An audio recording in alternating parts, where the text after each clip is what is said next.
Hello guys, welcome back to the channel. आज हम बात करने जा रहे हैं कोस्ट अकाउंटिंग स्टैंडर्ड 5 के बारे में। CAS 5 इसको हम बोलते हैं और इसका हमारा टॉपिक है determination of average cost of transportation. कि कोई भी कंपनी है, कोई भी मैन्युफैक्चरिंग यूनिट है, वो सामान बनाती है तो उसको अपने खरीदारों तक पहुंचाती भी है, तो वो जो उन तक पहुंचाने की जो कॉस्ट होती है उसको हम ट्रांसपोर्टेशन कॉस्ट कहते हैं। उस ट्रांसपोर्टेशन कॉस्ट को किस तरीके से कैलकुलेट किया जाएगा, हमें ये पढ़ना है। किस तरीके से उसको हम जो है रिकॉर्ड करेंगे वो पढ़ना है। मतलब कुल मिलाकर के बात ये है कि ट्रांसपोर्टेशन कॉस्ट का यहाँ पर हम XYZ सब पढ़ेंगे। ओके, तो आगे बढ़ने से पहले आपसे एक हम्बल रिक्वेस्ट है कि प्लीज चैनल को सब्सक्राइब करना मत भूलिएगा। So let's start. तो देखो, सबसे पहले हम ये पढ़ेंगे कि वाई CAS 5 एग्जिस्ट, क्यों बना, किस लिए बना। ठीक है, आखिर हम उसको पढ़ ही क्यों रहे हैं। तो हमारा पहला पॉइंट आता है सिग्निफिकेंट कॉस्ट कंपोनेंट है। ये एक बहुत ही सिग्निफिकेंट कॉस्ट कंपोनेंट है। क्यों? क्योंकि हमारा ट्रांसपोर्टेशन जो होता है एक मेजर कॉस्ट होता है प्रोक्यूरमेंट में और डिस्ट्रीब्यूशन प्रोसेस में, ऑपरेशंस में। यार एक बात बताइए, देखो आप एक एग्जांपल लीजिए। फॉर एग्जांपल मेरी कुकी की फैक्ट्री है। अब मुझे आटा भी चाहिए, फ्लावर भी चाहिए, ठीक है, मुझे क्या चाहिए, मुझे चीनी भी चाहिए, शुगर भी चाहिए और भी बहुत सारी चीजें चाहिए। इन चीजों को मेरे को फैक्ट्री तक लाने का खर्चा झेलना पड़ेगा, दैट इज इनवर्ड फ्रेट। और मुझे उस कुकी को जब वो बन जाएगी तो उसको अपने कस्टमर तक भी पहुंचाना पड़ेगा। तो वो जो कॉस्ट होती है वो हमारी ट्रांसपोर्टेशन की एक मेजर कॉस्ट होती है। सेकंड, वो कहता है कि स्टैंडर्डाइजेशन की नीड है। स्टैंडर्डाइजेशन की नीड क्यों होती है? तो स्टैंडर्डाइजेशन की नीड इसलिए होती है कि without standard form compute transparent cost, transport cost differently reducing comparability. अगर हम ट्रांसपोर्ट कॉस्ट को अलग अलग तरीके से कैलकुलेट करें तो हम कंपेयर नहीं कर सकते। ठीक है, फॉर एग्जाम्पल कोई XYZ लिमिटेड कंपनी है, उसका लगता है कोलकाता टू दिल्ली का ट्रांसपोर्टेशन को 30 रुपीज। ठीक है, ABC लिमिटेड है, उसका लगता है सेम डिस्टेंस का 50 रुपीज। अब इनके बीच जो 20 रुपए का डिस्टेंस है वो क्यों है? हो सकता है इन्होंने कोई चीज रिकॉर्ड नहीं की हो और हो सकता है इन्होंने वो चीज रिकॉर्ड की हो। तो इन लोगों के बीच का ये अंतर खत्म करने के लिए हम क्या करते हैं, एक प्रॉपर सेट ऑफ रूल्स बना देते हैं ताकि हम कंपेयर कर पाए। ठीक है, ये सिर्फ दो कंपनियों के बीच की बात नहीं है। फॉर एग्जांपल 2024 में मैंने एक अलग तरीके से रिकॉर्ड कर ली, 2025 में मैंने दोनों एक अलग तरीके से रिकॉर्ड कर लिया अपनी कॉस्ट। तो दोनों को मैं कंपेयर कैसे करूंगा? भाई इसमें तो कमाई है, इसमें ज्यादा हुई है, ऐसा क्या कर दिया मैंने 25 में जो मेरी कॉस्ट बढ़ गई? तो एक्यूरेट अगर हम मेथड यूज करेंगे तो अंतर आएगा ही नहीं। फिर वो कहता है कि रेगुलेटरी कंप्लायंस भी, हमारा रूल्स एंड रेगुलेशन भी होते हैं। क्यों? क्योंकि देखो, जो हमारा अगर हम वाटर बोर्ड का यूज कर रहे हैं, फॉर एग्जांपल कस्टम वाले हमारे गुड्स देते हैं, वहाँ पे एक्सेस ड्यूटी लगती है, एक्सपोर्ट इंपोर्ट वाले जो गुड्स होते हैं। ठीक है, जितने हमारे एसेट की वैल्यू होगी, एसेसेबल वैल्यू होगी, उसमें हमारे एक्सेस ड्यूटी लगती है, उस हिसाब से फ्रेट लगता है, उस हिसाब से सब्सिडी क्लेम होती है। तो अब हर एक कंपनी का ट्रांसपोर्टेशन का कॉस्ट का एक अलग तरीका होता है। तो कस्टम वालों के पास ये काम थोड़ी है कि आपके हिसाब से ये चीजें चलाएंगे। तो इसलिए उन्होंने एक proper set of rule ready करके रख रखा है। आप CAS 5 को फॉलो करो, उसके हिसाब से आपकी जो भी कॉस्टिंग होगी हम उसके हिसाब से आपको सब्सिडी देंगे, उसी के हिसाब से आपके चार्जेस कैलकुलेट होंगे। देन वो कहता है ट्रांसपेरेंसी एंड यूनिफॉर्मिटी लाने के लिए। मैंने अभी आपको बताया था कि अपने खुद के ही हर एक साल के रिकॉर्ड में, रिकॉर्ड कीपिंग जो हम करते हैं, जो भी चीज हम डिस्क्लोज करते हैं, उसमें यूनिफॉर्मिटी, समानता लाने के लिए ट्रांसपेरेंसी। ट्रांसपेरेंसी मतलब कोई भी चीज ऐसी नहीं होनी चाहिए जिसको कि हम डिस्क्लोज ना कर पाए, जिसको कि हम पता ना लगा पाए। फॉर एग्जाम्पल मैंने 2024 का ट्रांसपोर्टेशन का जब डाटा उठाया, मुझे पता चला कि 1 करोड़ की कोई कॉस्ट है। अब मुझे ये नहीं पता कि ये 1 करोड़ रुपए की कॉस्ट किस चीज के लिए लग गई। ठीक है, अगर मैंने प्रॉपर तरीके से उसको लिखा होता, डिस्क्लोज किया होता, बताया होता, तो मुझे पता होता 1 करोड़ कहाँ खर्च हुए। लेकिन मैंने नहीं करा तो मैं नहीं पता लगा पाऊंगी। इसलिए वो कहता है कि सेट ऑफ रूल्स जब हम इस्तेमाल करते हैं तो ट्रांसपेरेंसी पूरी होती है। ठीक है, होप आपको CAS 5 का बेसिक बेसिक समझ में आ गया होगा।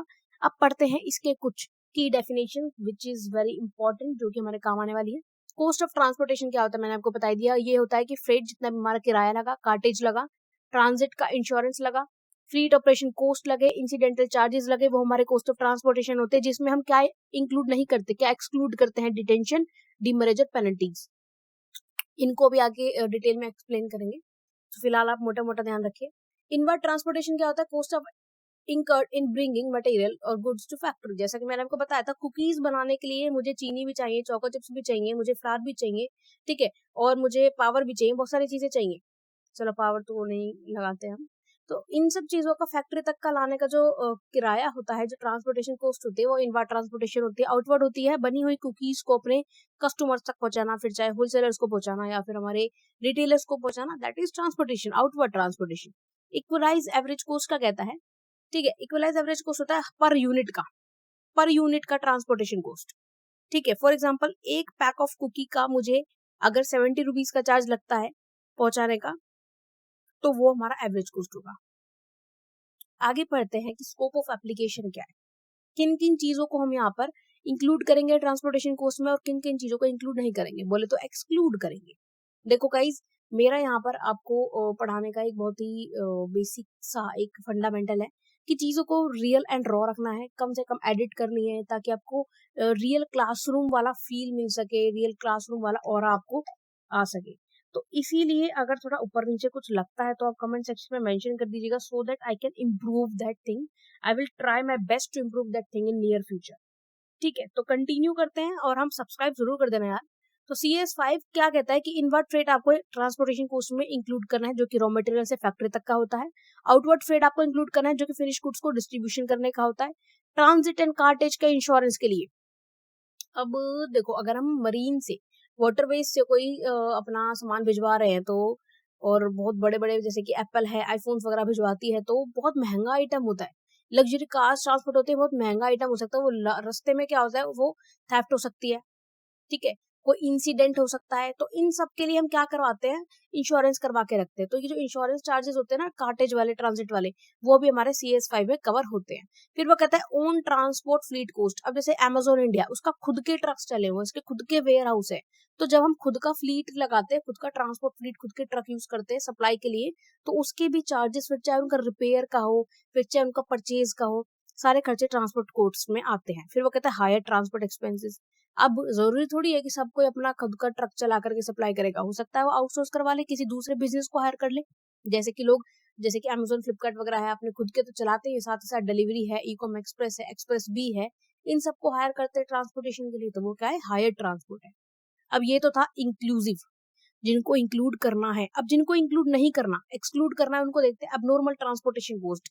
एबनॉर्मल ट्रांसपोर्टेशन कॉस्ट होते हैं जो कि आपने नहीं सोचा था कि लग जाएगी, लेकिन किसी हादसे की वजह से लग गई, किसी इंसिडेंट की वजह से लग गई। ठीक है, आपका कोई एक्सीडेंट हो गया, उसमें आपके ट्रक का, आपके फ्लीट का नुकसान हो गया, तो वो आपका एबनॉर्मल ट्रांसपोर्टेशन कॉस्ट है, वो ऐड नहीं होगा। ठीक है, डिटेंशन चार्जेस क्या होता है, डिटेंशन चार्जेस होता है, फॉर एग्जाम्पल आप वाटरवेज का इस्तेमाल कर रहे हो, आपको पोर्ट के बाहर कंटेनर में सामान रखने के लिए 3 to 7 डेज का फ्री टाइम पीरियड दिया जाता है। अगर आप उन 3 से 7 दिन में अपना सामान भिजवा करके वो जो खाली कंटेनर है ना, उसको वापस कर दीजिए, कोई चार्ज नहीं लगा। लेकिन आपने ले ली 15 दिन, ठीक है, आपने जितने दिन एक्स्ट्रा लिए हैं, पर डे के हिसाब से आपको डिटेंशन के चार्जेस देने पड़ेंगे, उस सामान को एक्स्ट्रा इस्तेमाल करने के चार्जेस देने पड़ेंगे, तो वो होता है डिटेंशन चार्ज, वो आपका ट्रांसपोर्टेशन में ऐड नहीं होगा। Next is demurrage penalties. Demurrage penalties और डिटेंशन चार्जेस ऑलमोस्ट सेम होते हैं, बस फर्क इतना होता है कि ये तो है पोर्ट के बाहर का, डीमरेज पेनल्टी होती है पोर्ट के अंदर की। जैसे कि आपने पोर्ट में सामान रखा है, ठीक है, उसका भी यूजुअली टाइम पीरियड होता है अप टू 7 डेज। 7 दिन तक आप फ्री में पोर्ट पे सामान रख सकते हैं, 7 दिन के अंदर अंदर उसको भिजवाइए। अगर आपने 7 दिन से 1 दिन भी फालतू ले लिया, या भी जो भी फ्री टाइम पीरियड है उससे 1 दिन भी फालतू ले लिया, आपके चार्जेस लगने चालू हो जाते हैं, तो वो डीमरेज पेनल्टी होता है, वो भी ट्रांसपोर्टेशन का हिस्सा नहीं है। फिर वो कहता है अदर पेनल चार्जेस, कोई आपका लेट फी लग गई, कोई इंसिडेंटल चार्जेस लग गए, कोई पेनल्टी लग गई, रूल ना फॉलो करने का कुछ चार्ज लग गया, वो आपका पेनल चार्जेस है, वो भी आपका ट्रांसपोर्टेशन कॉस्ट में ऐड नहीं होना है। ओके, आगे बढ़ते हैं कि record keeping requirements. Record keep करते वक्त, रिकॉर्ड बनाते वक्त आपको क्या क्या चीजों को ध्यान रखना है, क्या क्या रूल्स फॉलो करने हैं। तो number 1, each cost in detailed format. Detail each cost element, आपको हर एक कॉस्ट एलिमेंट को डिटेल में लिखना है, जैसे कि फ्रेट कितना है, कार्टेज कितना है, इंश्योरेंस कितना है, इंसिडेंटल चार्जेस कितने हैं, हर एक को आइडेंटिफाई करो और एक्सक्लूड करो एबनॉर्मल कॉस्ट को अलग से। ठीक है, एबनॉर्मल कॉस्ट को इनमें मिक्स नहीं करना है। Next is own fleet operation. अगर आपके खुद के फ्लीट ऑपरेशन है तो आप मेंटेन करो कि आपको ड्राइवर की सैलरी कितनी देते हो, बट ट्रक चलाने के लिए ड्राइवर भी रखना पड़ेगा, ड्राइवर को सैलरी भी देनी पड़ेगी, खाना पीना भी देना पड़ेगा, सबका रिकॉर्ड रखो। फ्यूल कितना लग रहा है, रिपेयर चार्जेस कितने हैं, डेप्रिसिएशन कितना है, क्योंकि फिक्स एसेट पे डेप्रिसिएशन लगता है, उनकी वैल्यू घटती है। ठीक है, कितना डिस्टेंस ट्रेवल कर रहे हो, कितने ट्रिप्स लग रहे हैं आपके, ठीक है, कितने गुड्स हॉल्ट पे लगे हुए हैं, तो सबको आपको मेंशन करके रखना है, सबका रिकॉर्ड कीप रखना है, रिकॉर्ड कीपिंग करना है। हायर ट्रांसपोर्ट है, अगर आपका आप आउटसोर्स कर रहे हो, दूसरे का इस्तेमाल कर रहे हो ट्रांसपोर्टेशन के लिए सामान, तो डिस्पैच डेट क्या है, मोड ऑफ डिस्पैच क्या है, डेस्टिनेशन क्या है, कंसाइनी कौन है, गुड्स का डिस्क्रिप्शन लिखो, क्या सामान आपने भिजवाया है, कितने वजन या कितने वॉल्यूम का सामान है, कितनी दूरी पर भिजवाना है, कितने रुपए आपने दिए, इन सब चीजों का रिकॉर्ड रखो ताकि फ्यूचर में कोई कंफ्यूजन ना हो। सेपरेट रिकॉर्ड बनाओ, किसके सेपरेट रिकॉर्ड बनाओ, इनवर्ड और आउटवर्ड का, जो आपका लाने का खर्चा है और जो ले जाने का खर्चा है, दोनों को अलग रखो। दोनों के मोड ऑफ ट्रांसपोर्टेशन क्या है, सेगमेंट बनाओ और स्पेशल कैटेगरी रखो एक्सपोर्ट और एग्जेम्प्टेड गुड्स की, ताकि आपको फ्यूचर में कंफ्यूजन ना हो कि एक्चुअली में ये जो ट्रांसपोर्टेशन कॉस्ट है ये है किसका। ठीक है, अब हम यहाँ पर आपको कुछ डिटेल चीजें बताते हैं कि इनवर्ड ट्रांसपोर्टेशन का ट्रीटमेंट किस तरीके से किया जाता है। देखो, प्रोक्यूरमेंट कॉस्ट कंपोनेंट जो होता है उसको हम देखते हैं कि ट्रांसपोर्टेशन कॉस्ट मटेरियल जो कि फैक्ट्री से इंक्लूड होता है कॉस्ट ऑफ प्रोक्यूरमेंट तक लाने का, become part of material acquisition cost, और इसको हम मटेरियल एक्विजिशन कॉस्ट भी कहते हैं। ये हमारी अपोर्शन कॉस्ट होती है जो कि मल्टीपल ट्रांसपोर्ट में अप्रोप्रिएटली लगती है, और ये हमारी एबनॉर्मल कॉस्ट को एक्सक्लूड करती है, जैसे कि एक्सीडेंट हो गया, एक्सट्रीम सरचार्जेस हो गए, और इस तरीके से हमारी बन जाती है कॉस्ट बेस फॉर मटेरियल। ठीक है, फिर आगे बढ़ते हैं आउटवर्ड ट्रांसपोर्टेशन का अपॉर्चमेंट बेसिस। अब वो तो था इनवर्ड का, अब आउटवर्ड ट्रांसपोर्टेशन कॉस्ट हम निकालते हैं तो किस बेसिस पे निकालते हैं। देखो, या तो आप वेट के हिसाब से लगा लो कि 1 किलो का इतना मेरा कॉस्ट लगा, मोस्ट कॉमन बेसिस होता है ये कि भाई 1 किलो सामान भिजवाने का मेरा तो 100 रुपया लग गया, या फिर आप वॉल्यूम ले लो कि बल्कि या लाइट वेट गुड है आपका। अब देखो, फॉर एग्जाम्पल अगर आप एक प्लास्टिक का खाली बॉक्स ट्रांसपोर्ट करवाते हो, ठीक है, तो वो जो है लाइट वेट तो होता है लेकिन वो जगह बहुत लेता है। तो अगर आप वॉल्यूम के हिसाब से लगवाते हो तो आप पर पीस का लगवा लो, या फिर वॉल्यूम जो भी है उसका बल्कि लाइट वेट उसके हिसाब से लगवा लीजिए। टन पर किलोमीटर का लगवाते हो कि भाई इतना वजन है इतनी दूरी तक का, तो वेट मल्टीप्लाई डिस्टेंस में हो जाएगा आपका, या तो इस हिसाब से आप निकाल लो कि भाई इतने टन पर किलोमीटर का मैं जो है 1000 रुपए लेता हूँ। ठीक है, 1 टन पर किलोमीटर का। फिर आपको यूनिट में लगवा लो कि छोटा हो चाहे भारी, मतलब हल्का हो या भारी 10 रुपए सवारी, वो वाला हिसाब लगवा लो कि भाई मैं तो एक सामान का 70 रुपया लूंगा, मुझे नहीं पता तुम्हारा 100 किलो का है क्या तुम्हारा 10 किलो का है, यूनिफॉर्म प्रोडक्ट। यहाँ पे बस आपको ध्यान इतना सा बात रखनी है कि choose most appropriate basis and use it consistently. एक अप्रोप्रिएट तरीके को चूज कीजिए और उसी को ही हमेशा इस्तेमाल करिए कंसिस्टेंटली, बिना बदलाव के। साथ ही साथ डिस्टेंस फैक्टर को हमेशा ध्यान में रखिएगा, क्योंकि ये गड़बड़ करता है। अब मैंने बोल तो दिया कि हल्की हो चाहे भारी 10 रुपए सवारी, लेकिन आप एक बात बताइए, वो एक एग्जांपल था भाई, सीरियस मत ले लेना, ऑटो वाले यूज करते हैं उस एग्जांपल को। अब देखिए, दिल्ली से मैंने पंजाब एक पार्सल भिजवाया। अब फॉर एग्जाम्पल मेरे उसके लग गए जी 100 रुपीज या 1000 ले लो, ठीक है, तो कोई बात नहीं, चलता है, कोई दिक्कत नहीं है। लेकिन अगर मैंने दिल्ली से एक सामान भिजवाया है तमिलनाडु, तो बताओ चार्जेस ज्यादा लगेंगे या नहीं लगेंगे? क्यों? क्योंकि भाई डिस्टेंस ज्यादा है। तो हम ये नहीं कह सकते भाई मैं तो 1000 रुपए लूंगा फिर चाहे कहीं भी भिजवाना हो, हमें डिस्टेंस को कंसिडर करना पड़ेगा। कल को एक हमारा पार्सल आकर दिल्ली से तमिलनाडु भिजवाने का, मेरी कॉस्ट आ रही है 4000 रुपए, मैं उसे 1000 रुपए कैसे ले लूं? नहीं ले सकते ना, तो इसलिए डिस्टेंस को हमेशा आप कंसिडर करके रखिएगा। फिर वो कहता है, अब देखो, अब यहाँ पर हम आपको ले लेते हैं एक एग्जाम्पल, चीजों को समझाने के लिए एक ले लेते हैं एग्जाम्पल। ध्यान से देखिएगा, ध्यान से समझिएगा। फॉर एग्जाम्पल मेरा एक सामान जाना है ए 100 किलोमीटर की दूरी पे, ठीक है, इसकी क्वांटिटी है मेरी 150। फिर मेरा बी सामान जाना है 250 किलोमीटर के डिस्टेंस पे, और इसकी मेरी यूनिट है 300। फिर मेरा सी प्रोडक्ट है, वो है 400 किलोमीटर दूर जाना है, इसकी मेरी यूनिट्स है 550 यूनिट्स। ठीक है, अब मेरा टोटल कॉस्ट कितना आ गया? अगर मैं इसको मल्टीप्लाई करके निकालूं, ठीक है, कितना कॉस्ट आएगा मेरा? 15,000, 45,000 और 88,000, और इन तीनों का मेरा टोटल कॉस्ट निकल गया 1,48,000 रुपीज। तो आपको टोटल कॉस्ट निकालने का तरीका पता चला, डिस्टेंस मल्टीप्लाई में यूनिट्स, मेरा निकल गया टोटल कॉस्ट हमारा 1,48,000। अब हम टोटल क्वांटिटी मेरी कितनी है? 150, 300 और 550। मेरी टोटल क्वांटिटी कितनी है? 1000 टन की मेरी क्वांटिटी है। ठीक है, वेट से अगर हम लगाए तो मेरी टोटल है 1000 पर टन। अब हमको निकालना है average cost per ton. Average cost per ton कैसे निकालोगे? Average cost per ton, total है मेरा 1,48,000। ठीक है, टोटल मेरा यूनिट्स का हमारा निकाला पर टन किलोमीटर का, और हमारा टोटल हमारा यूनिट्स पर टन था 1000, तो ये हो गया तुम्हारा 148 पर टन। एक टन का 148 रुपीज लूंगा जी मैं तो ट्रांसपोर्टेशन का, ये निकल गई मेरी पर टन की कॉस्ट। ठीक है, इसी तरीके से हम लोगों को कॉस्ट निकालनी होती है अलग अलग तरीकों से। अब आगे चलते हैं, कॉमन पिटफॉल्स टू अवॉइड, हमें कौन सी मिस्टेक्स को अवॉइड करना चाहिए। अक्सर लोग गलतियां कर देते हैं कि वो एबनॉर्मल कॉस्ट को इंक्लूड कर लेते हैं। आपको एबनॉर्मल कॉस्ट इंक्लूड नहीं करनी, जैसे कि आपके एक्सीडेंटल सरचार्जेस है, डिमरेज है, वो आपके एक्सक्लूड होने चाहिए एवरेज कॉस्ट कैलकुलेशन से। इनकंसिस्टेंट बेसिस पे वो लोग ट्रांसपोर्टेशन का खर्चा डालते हैं, वो नहीं होना चाहिए। आपको कंसिस्टेंटली एक ही मेथड यूज करो, सब चीज लिखो।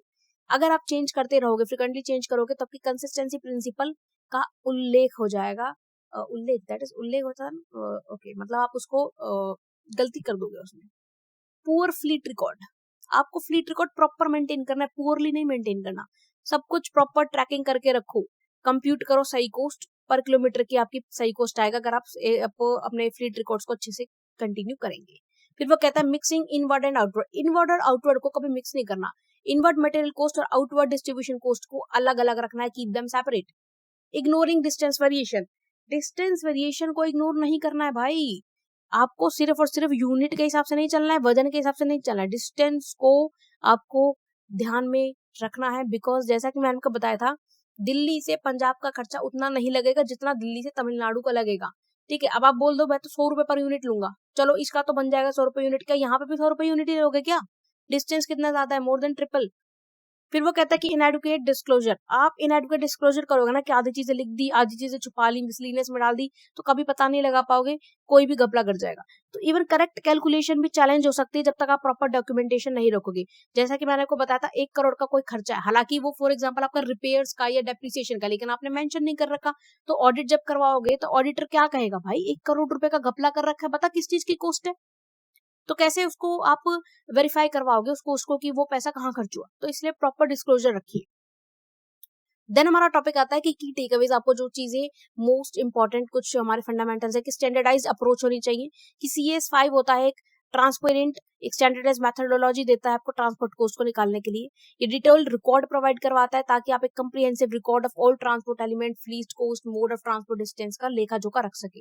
ये रेशनल अपॉर्शनमेंट है, यहाँ पे आप एप्रोप्रिएट बेसिस इस्तेमाल करते हैं ट्रांसपोर्टेशन कॉस्ट के लिए, फिर चाहे वजन के हिसाब से रखे, वॉल्यूम के हिसाब से रखे, पर टन किलोमीटर के हिसाब से रखे, यूनिट के हिसाब से रखे या कीमत के हिसाब से रखे, बस कंसिस्टेंटली उसको अप्लाई करें, कंटिन्यूसली उसको अप्लाई करें।